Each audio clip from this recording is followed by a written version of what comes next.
This is David Meltzer here at Blue Wire Studios in the lobby of the Wynn Hotel in Las Vegas, the capital of boxing, by the way. And I am here with the incredible Nico Ali Walsh, professional boxer, undefeated professional boxer, no doubt, as the name Ali is in there.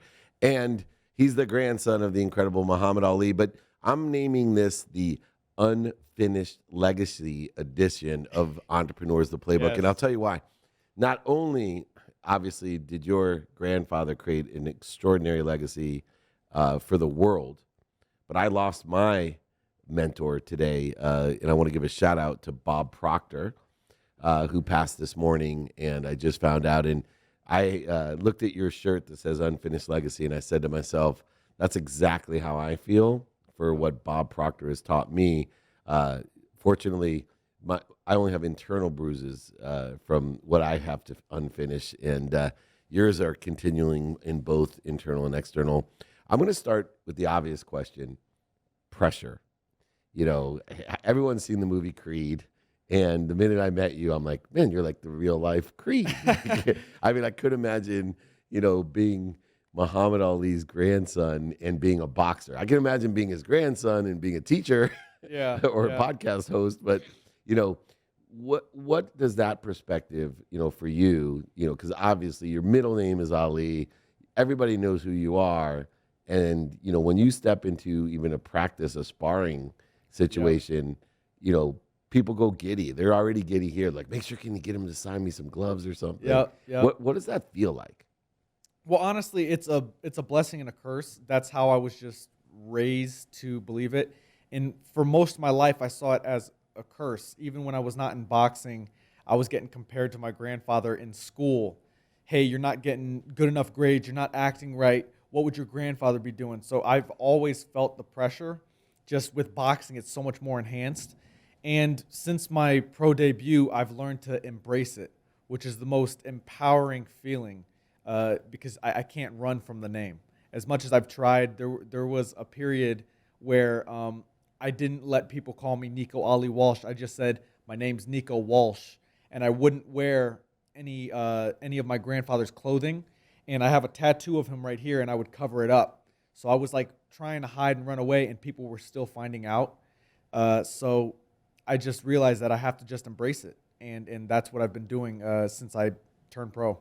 And symbolically, the legacy that you're carrying on is one of a butterfly, and I see it there Yeah. on the shirt as well. Yes. And obviously, I'm a more interested person, and my legacy is one of being more interested than interesting. Yeah. Learning about people, learning light, love, and lessons from the Right. good, the bad, and the butterfly to me has some connotations of having faith Yeah. and being Definitely. able, right? This rebirth, obviously, and Yep. your grandfather obviously used that symbolic nature of the butterfly. To you, the legacy in the butterfly, what is the significance and meaning to you? Well, honestly, I have butterflies all over my body. It's so symbolic for my family, not just for my grandfather, because like you said, a butterfly is rebirth. Like, butterflies symbolize transformation.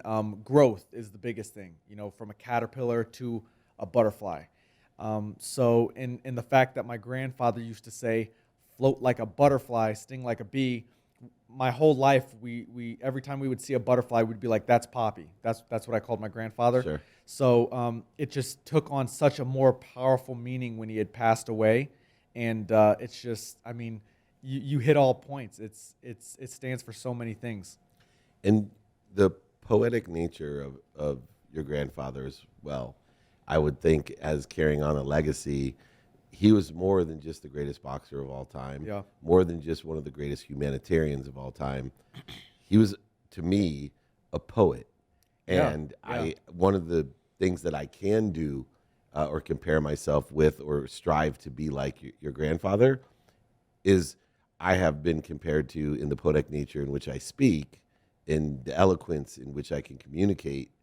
I just am not nearly the athlete or the boxer that he was, but that is a difficult thing to carry as a legacy too, because not only do you have to win, Yeah. right, being the grandson, but he was such an eloquent poet in what he did that Right. I'm not sure I could compare any other athlete that could communicate the way that your grandfather had communicated. Well, yeah, I mean, that's the way I looked at it. I said, to continue my grandfather's legacy, obviously I've got to do incredible in the ring. But that's not the hardest part. The hardest part would be carrying his legacy outside the ring. The way he impacted people was, I mean, unheard of, at least for me. So, and still to this day, people hear his name and sometimes get teary-eyed, and it reminds them of when they were maybe watching one of his fights with their parents who had passed away, and now they watch my fights, so it gives them like a sense of nostalgia of their loved ones. So it's such a powerful legacy, and boxing is just a small part of it, like you said. And in that legacy, there's a lot of other boxers in history, and I'm sure you have relationships, exposure to other boxers. When I ran Lee Steinberg, and Lee Steinberg as an agent represent the biggest and best names in boxing after your grandfather's legacy, because Lee's a little bit younger. Right. But more importantly, the Evander Holyfields, the Lennox Lewis, even the Oscar De La Hoyas. Yep. And through that, I've built a relationship with one of my favorite boxers, a guy named Sugar Ray Leonard. Yeah. And he also had the charisma of, none other. And, you've been blessed to be around a lot of boxers. Give me one or two of your favorite boxers beyond your grandfather and why you love them or why you look up to them.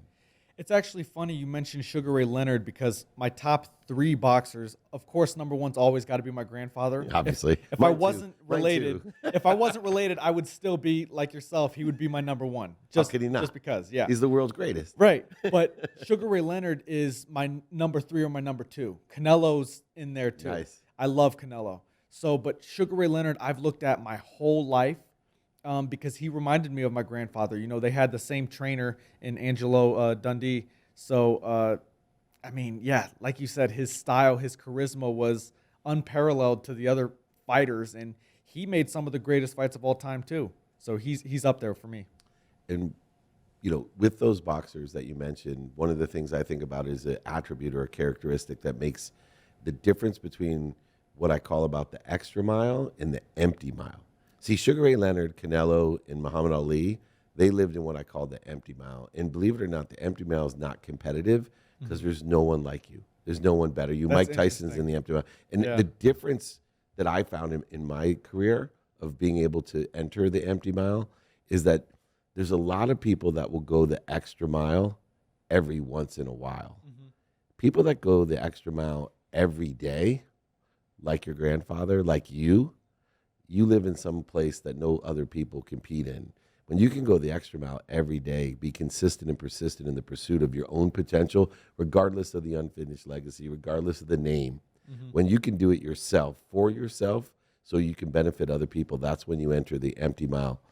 Do you see that consistency, that persistency that your grandfather Sugar Ray and Canelo had in yourself? Definitely. It's the way you put it is so interesting. I mean, I've never thought about it like that. Obviously, I've never heard of the extra mile and the empty mile, but that's a perfect way to put it. And I agree with that 100%. Some people, I don't know what it is. They're just born with that. It. That's what I've always said. And I don't know what it is, but some people are born with it. And for some, it comes hereditary.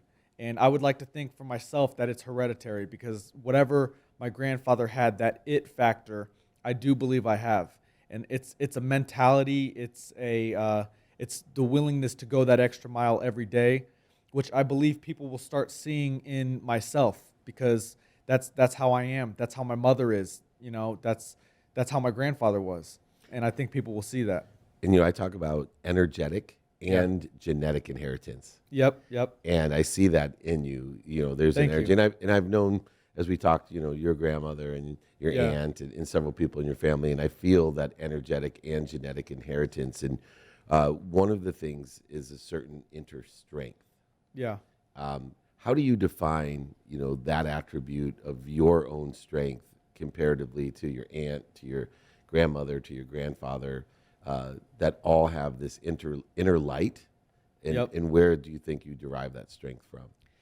It's so hard, but that inner light is you're either born with it or not. Some people don't want to do things for others.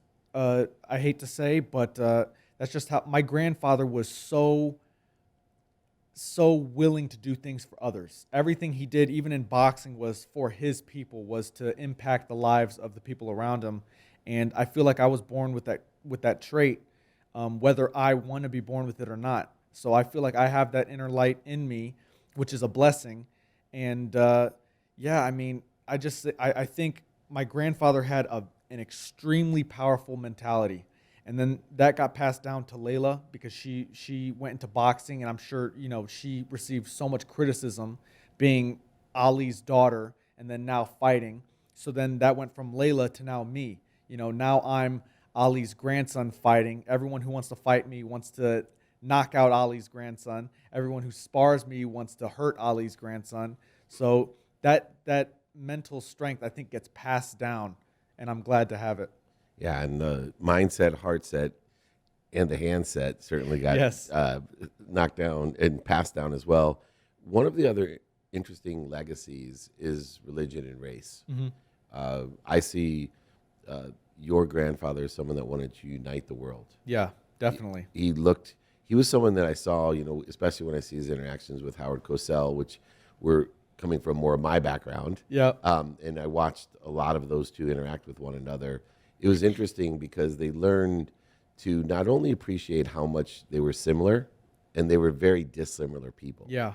And I don't think, your grandfather, beyond your grandmother, loved a sports person as much as he loved Howard Cosell, Right, even though they were so different. But that was where I thought your grandfather really shined, was he helped everyone on earth appreciate the differences, not just the similarities. Yeah.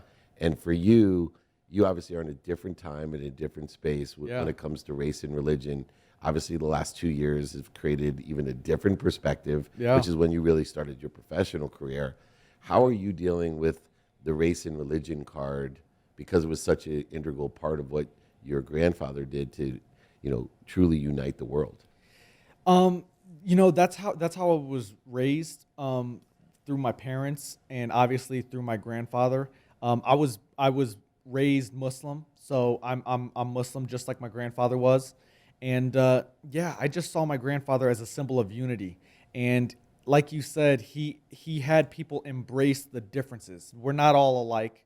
Nobody is alike if you think about it. Everyone is different, but it's those differences that are empowering, and it makes everybody unique. And I think he really touched on that with everybody.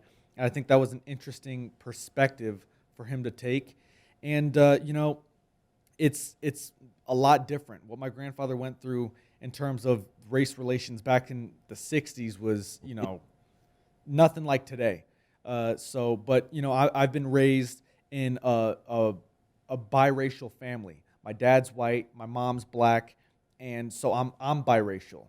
And it shows that no matter our differences, we're all the same, if that makes sense. So unity is the most important thing.